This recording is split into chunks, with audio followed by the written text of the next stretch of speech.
በፍቅራችሁ እንዲወድቁ እነዚህን 3 ስህተቶች እንዳሰሩ። ቁጥር 1 በቀላሉ አትገኙ። ለትንሽ ደቂቃ አልማዝን በአእምሯችሁ አስቡ። ከፍተኛ ዋጋ ያሰጠው ማብለጭለጩ ብቻ ይመስላችኋል? በቀላሉ አለመገኘቱም ጭምር። አልማዞች መንገድ ላይ እንደምናያቸው ጠጠሮች በየቦታው ቢገኙ ኖሮ ማንም ሰው እንደ ውድ ቅርስ ሳይመለከታቸው እንደ ተራ ነገር እየረገጣቸው ያልፍ ነበር። የፍቅር ግንኙነት ላይም ይህንን መንገድ በትክክል ከተገበርነው ይሰራል። ምክንያቱም የሰው ልጅ በቀላሉ ለማያገኘው ነገር ከፍተኛ የሆነ ትኩረትን ይሰጣል። በመሆኑም ገና ግንኙነት ውስጥ ከመግባታችሁ በየዕለቱ መገናኘት፣ በየሰዓቱ ቴክስት መጻጻፍና መደዋወል እንዲሁም በየማህበራዊ ሚዲያ ሁሉ አጠቃላይ ዝርዝር ነገራችሁን የምታጋሩ ከሆነ ዋጋችሁን በተወሰነ መልኩ ዝቅ እያደረጋችሁት እንደሆነ እወቁ።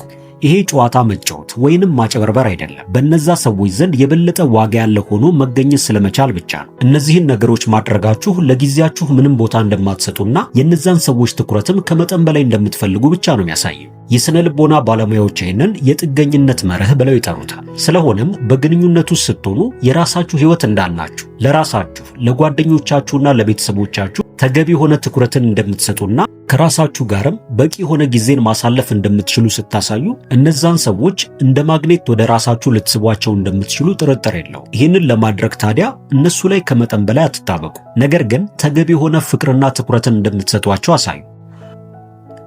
ቁጥር 2 ለራሳችሁ ዋጋ ስጡ።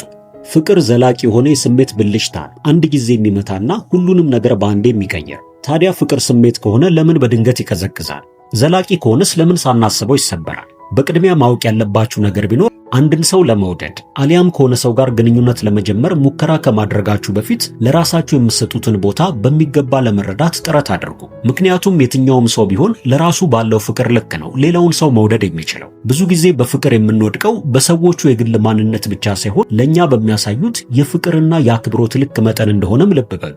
የሥነ ልቦና ጥናቶች እንደሚያሳዩት ሰዎች ከምንም በላይ በእናንተ እንዲማረኩ የሚያደርጋቸው ትልቁ ነገር አብረዋችሁ ሲሆኑ የሚሰማቸው ጥሩ የሆነ ስሜት ነው። ማለትም ከእናንተ ጋር ሲሆኑ ዘና የማለት ስሜት ከተሰማቸው፣ እንዲሁም ስለ ወደፊት ግንኙነታችሁ ጥሩ የሆነ አመለካከት ሲኖራቸው፣ ይሄ በመካከላችሁ የመሳሳብ ስሜት ለመፈጠሩ እንደ ማረጋገጫ ተደርጎ ይወሰዳል። ይህንን የበለጠ ለማሳደግም ለግንኙነታችሁ ተገቢ የሆነ ትኩረትን ልትሰጡት ግድ ነው። በመሆኑም በግንኙነታችሁ ወቅት በሚናገሩበት ጊዜ ሐሳባቸውን በትኩረት ለማዳመጥ እንዲሁም ለሚያነሷቸው ሐሳቦች ተገቢ የሆኑ ምላሾችን ለመስጠት ሞክሩ። በዚህ ጊዜ ከፍተኛ ዋጋ እንደምትሰጧቸው በሚገባ ማረጋገጥ ይጀምራሉ። ቁጥር 3 ከመጠን በላይ አትጣበቁ። በፍቅር ግንኙነት ውስጥ ብዙዎቻችሁ የምትሰሩት ትልቁ ስህተት ሁሉ ነገራችሁን ርግፍ አድርጋችሁ ትታችሁ ለነዛ ሰዎች ሙሉ ለሙሉ ራሳችሁን አሳልፋችሁ መስጠታችሁን። ማለትም ለስራችሁ፣ ለጓደኞቻችሁ እንዲሁም ለቤተሰቦቻችሁ የምትሰጡትን ትኩረት በሙሉ በከፍተኛ ሁኔታ ትቀንሳላችሁ። ይሄ ግን ስህተት ነው። ከዚህ በፊት የገነባችኋቸውን የተለያዩ ግንኙነቶች ማፍረሱ በፍጹም አስፈላጊ አይደለም። ይሄ የእውነተኛ ፍቅር መገለጫ ነው ብላችሁ አስባችሁ ሊሆን ይችላል። ነገር ግን በተቃራኒው የፍቅር አጋሮቻችሁን ከመጠን በላይ የሚያስጨንቅና ነፃነታቸውን እንዲያጡ የሚያደርግ ተገቢ ያልሆነ ድርጊት እንደሆነ ወቁ። የሥነ ልቦና ጥናቶች እንደሚያሳዩት ሰዎች ጠንካራ በሆኑና ራሳቸውን ችለው መቆም በሚችሉ ሰዎች ብቻ ይሳባሉ። ነገር ግን እናንተ ያለነዛ ሰዎች ሕይወት የሌለ የሚመስላችሁና ከራሳችሁ ጋር በምታሳልፏቸው ጊዜያቶችም ደስተኝነት የማይሰማችሁ ከሆነ በእነሱ ዘንድ የሚኖራችሁ ቦታም ዝቅ ያለ እንዲሆን ታደርጉታላችሁ። ማለትም እነሱን የደስታችሁ ምንጭ ስላደረጋችሁና ከመጠን በላይ እንደምትፈልጓቸው ስለሚያውቁ እነሱም ወደ ሌሎች ሰዎች ማማተር ይጀምራሉ። በመሆኑም ሁሌም ቢሆን እነዛ ሰዎች ኖሩም አልኖሩም ለራሳችሁ ተገቢ የሆነ ዋጋን እንደምትሰጡና ደስተኞች መሆናችሁን በሚገባ ልታሳዩአቸው ግድ ነው። ለምሳሌ ቴክስት ልካችሁላቸው ለረጅም ሰዓታት ካልመለሱ መደናገጥ፣ ስልካችሁን አስሬ ማየት፣ ምን አይነት ስህተት ሰርቼ እንደሆነ በማለት ከመጠን በላይ መጨነቅ ትጀምራላችሁ። በአንጻሩ ግን በራሱ የሚተማመንና በራሱ ደስተኛ የሆነ ሰው በፍጹም እነሱ በሚሰጡት ምላሽ አይደናገጥም። ስለሆነም እንደዚህ አይነት ነገሮችን በሚያደርጉበት ጊዜ በራሳቸው አገናዝበው እስኪመለሱ ድረስ ተገቢ የሆነ ጊዜን ስጧቸው። ቁጥር 4 እውነተኞች ሁኑ። የእውነት ተወዳጅ የሆኑ ሰዎች ሁሌ ጥሩ ሆነው ለመቅረብ ከሚሞክሩት ይልቅ አስመሳይነታቸውን ትተው እውነተኛ ማንነታቸውን ከነስህተታቸው ይዘው ለመቅረብ ደፋር የሆኑ ሰዎች ብቻ ናቸው።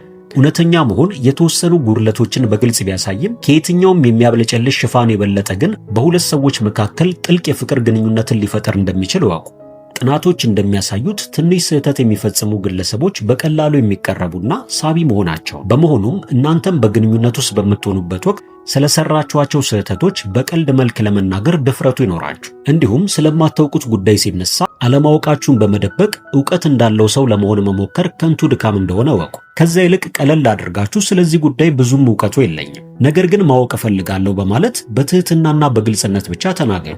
ይህም ማራኪ ከሚያደርጓችሁ ባህሪያቶች ውስጥ አንደኛው ነው። ስለሆነም ከዚህ በኋላ በሚኖራችሁ ግንኙነት ውስጥ ፍጹም ለመሆን የምታደርጉትን ጥረት ሁሉ አቁማችሁ የተወሰነ ጥንቃቄ ብቻ አድርጉ። ምክንያቱም ሰዎችን ወደ እናንተ የሚስበው ፍጹም መሆናችሁ ሳይሆን እውነተኛ መሆናችሁ ብቻ እንደሆነ ወቁ። ቁጥር 5 አስተዋይ ሁኑ። በጭፍን መውደድ ውስጥ በምንሆንበት ወቅት አብሮን ያለውን ሰው ማንነት በቅጡ እንኳን ላንረዳው እንችላለን። ይህም ማለት አንድ ሰው ላይ እንደምናየው የሚያምር ካባ ተደርጎ ይቆጠራል። ማለትም ያንን ሰው ብናውቀውም ባናውቀውም በካባው ውበት መማረካችን ግን አይቀርም። በቅድሚያ ፍቅር ውስጥ ከመግባታችሁ በፊት አብረዋችሁ ስላሉት ሰዎች አመለካከት በጥልቀት ማወቅ መቻል ይኖርባችኋል። ስለነሱ የሚሰማችሁ እያንዳንዱ ስሜት እውነተኛ ማንነታቸው ሳይሆን አእምሮአችሁ ውስጥ የሳላችሁት ምስል ሊሆን ስለሚችል ያለምንም ስሜታዊ ተጽዕኖ በቅድሚያ ስለነዛ ሰዎች ማንነት ብቻ በጥልቀት ልትመረምሩ ግድ ነው። ከባዱና አስቸጋሪው ነገር የአንድን ሰው እውነተኛ ማንነት በትክክል ተረድቶ ከነድክመቱ ያንን ሰው ከልብ መውደድ መቻል። ይህም ታዲያ ጥሩም ሆነ መጥፎ ጊዜያቶች በሚያጋጥሙበት ወቅት ከነዛ ሰዎች አጠገብ መቆምንም ያካትታል። አለመግባባቶች በመካከላችሁ በሚፈጠሩበት ወቅት ነገሩን ረጋ ብላችሁ ለማብራራት በቂ ጊዜ ውሰዱ።